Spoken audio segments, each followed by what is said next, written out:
We are back. I don't know if this is part 5, part 6, part 7. On YouTube, there's 4 parts. 5th one drops tomorrow. So this is at least part 8. Who knows? But we are finishing up the power steering line, brake lines, and then the car's going in for inspection. It's taking a little longer than we really. So there's not much light, which is probably a bad thing. So we're not going to show too much back here. But Jeff finally got the power steering line.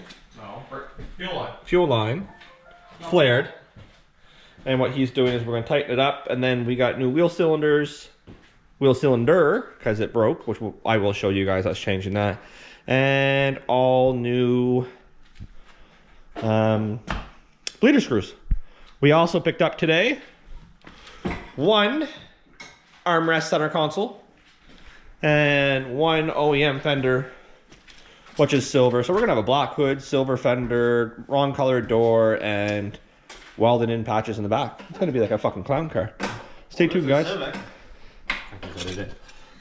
So we're back, and we ran into an issue that Jeff can explain when I'm doing this. Yeah, so we tried to flare the fuel line to go into the original fuel filter. Now it flared, and we tightened up the nut, and it was still leaking like crazy. So we plan on pulling that filter anyways and just changing it. You'll probably put in some AN lines right from another filter and like an aftermarket rag. So in the meantime, just to get it road legal and get it inspected, we just took the line, cut it off of the existing banjo bolt, and ran it to our line and put a hose clamp on, which it works. Mind you, we don't have a filter for the time being, but the little bit that's going in ain't gonna be enough to worry about. We got the sock on the pump anyways. And we want to do this anyways, because that way we can now shave that off the firewall and make it look nicer. It wants to come off. Lovely rust. Welcome to Canada, eh? Oh yeah. I still laugh at like southern states that when they think they have rusted out cars, it's like just a couple holes in the body. Rusted out cars here there's lucky if there's a quarter of the car left. And people are still using it. Yes, and sadly they're still on the damn road. One way to shave the line off. Look, why is there so many brackets attached to one? Thank God we're shaving the engine bay. How many fucking shit can you have? Well, they just... Okay. Over-engineered. There. So when it comes time, we will cut that off, cut that off, cut that off, weld that up, weld these up, get rid of this piece of shit. Yeah, charcoal canister, you don't need that. And all the stuff to go with it, and we are going to do a shaved engine bay. Look how gross all this stuff is. Like, it's so rusty. Like, it's terrible. It's extremely terrible. Okay, so now we are working on reflaring 1 brake line. Yay. Yeah, we had one that didn't want to seal up going into the distribution block. So, cut off the flare and... We did get the fender on. Oh, yeah. Have you just...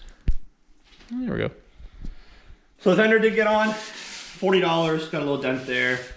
And we got the inner fender for it. So like, is a bonus at least. Yeah, and at least better than an aftermarket one where you gotta... It's not gonna fit. It's not, yeah, it's not gonna fit with hell. An OEM fender is way better if you can find them. That's why I went to the junkyard for an OEM. Just for the fitment issues. Yeah, well, you're lucky to find a good one around here for anyways. So what we're gonna end up doing now is, not this second, but the fender's on for the most part. We will put the hood on tomorrow, or later on today depending, and then technically once the brakes are bled, it is ready for an inspection. Yeah. Which means... And to go to inspection, can we just slap a cone filter right onto the throttle body. That is the best thing ever. They sound so hilarious like that. They're obnoxiously loud and gutless anyways, so. Technically it's legal. Might throw off the air fuel a little bit because the intake temperature sensor isn't actually reading properly, but. So I'm not going to video too much because you see the lighting sucks in here. But we're just going to do that one fitting. We are then going to cut it and reflare it. So not really much to see anyways other than Jeff doing some work. Yeah, because you see me flaring brake lines over and over again. Yeah, no more flaring videos. So we'll be back. So for the people that didn't know, we were going to bleed the brakes, and the 2 bolts that we did not touch, or the 2 lines we didn't touch, were the first one to blow. And then after that, the wheel cylinder decided to break. No, it's just the bleeder itself, but Still, it needs to come off. really? Those are like rounded off, or they're smaller than 10 though. So We do have those. can't get a socket on this one. Yeah. I'm gonna move that line out of the way first. Just freaking.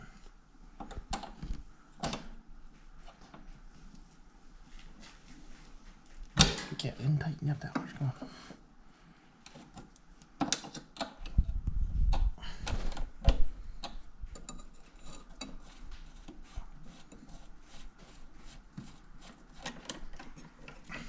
Brake fluid in the sleeve. Well, we did put fluid everywhere. Yeah. Okay. Move this away from the light. Over this side.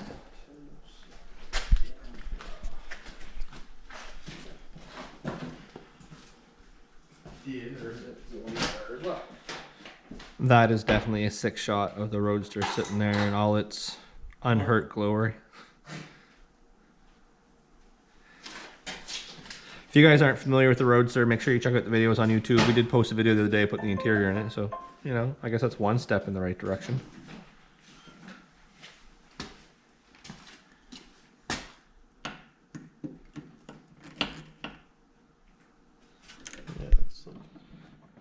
So what are you doing, Mr. Turple? Well, one of the bolts going into the wheel cylinder is stripped the hell, and you can't get a socket on it. You literally can only use a wrench, and you can't even put a box end on it. So what we're doing is we're just pulling the 4 bolts and hopefully just pulling the hub off, everything at once, then we can get to it. Hopefully. That's the plan. Should. But that wheel cylinder looks fairly new. I know. Well, it doesn't get dirty at the same time in there, but yeah. See, because the bearing's still on, but that gives me access. I should be able to get to it with a socket now. Just as that. I can twist.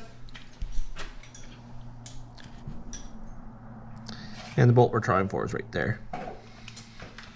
Yeah. It's supposed to be a 10 mil. It is rounded off enough. 3/8 works.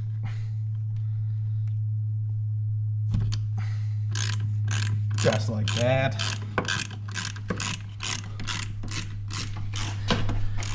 Almost like you knew what you're doing. Almost. I have a little bit of experience working on shitty cars. I always buy rusty junk. What do you mean? You calling the Civic shitty? Yeah. Pretty much. Now, the worst part is I'm going to hopefully be able to do this without taking all the springs and everything off. Hopefully. I don't think it's going to work, but I'm going to try. We got to make sure the thing's even going to pop out first.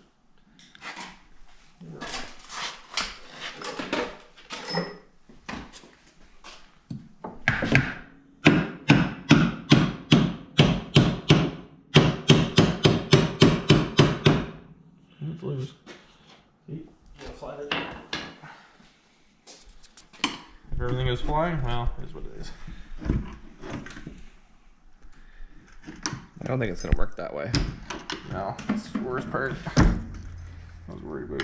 I don't really care about beating up on the cylinder. No, but putting the other one into the issue. Yeah. Because we don't want that to happen on the other one. But the worst part was getting this stuff off. Now that there's no pressure on it, it's not going to be hard to... On the floor. Yeah. I'm just trying to find everything so I'm not tripping over it. Behind you. Where's this spring?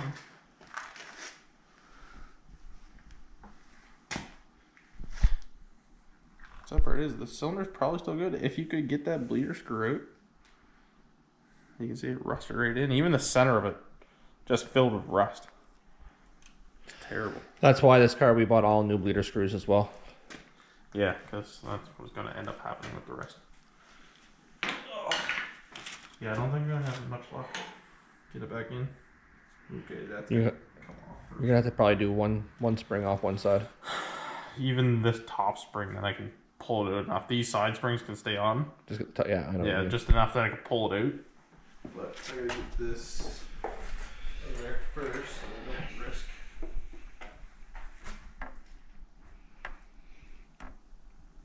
And we could have done this if we changed the back shoes, but the shoes were so new, we didn't change them. Which you guys seen in the other video. So there was no point of us doing this because we didn't plan on doing it. But now that we had to take it apart, we could technically change the shoes, but we'd have to do it on both sides, and that really doesn't sound like a lot of fun. No, because drum brakes suck. Purple. What are those? You wearing good shoes? No, these aren't good shoes. These are Walmart shoes. Oh, well, mine. I only pay $30 for my shoes because they only last me 3 to 6 months. I think my Nikes are pretty well shot from being in here. Yeah, well, I don't wear good shoes because they last me just as long as these do, so it's not worth it to me. They look like they were fairly new. That's why I was like, what are those? A few months old. So we're enough that they can be in here now.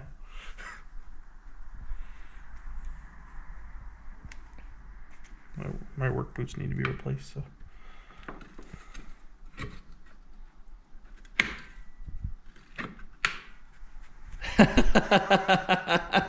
Sorry, what was that? You were saying? Yeah, that worked out really well. So you're probably going to have to reuse those 2 small bolts that you took off because I don't have nothing that small. They're 10 mil metric, so you should have something here. They're all long fender bolts like neons and stuff like that. Oh, I get nothing short? Nothing short. Damn. Unless you look beside the Roadster in the pile on the floor. Well, yeah, I'm sure you took something off the Mazda. Probably right there in the... In that cup, I seen some shorter ones. Check the cup. We will be back with hopefully new bolts.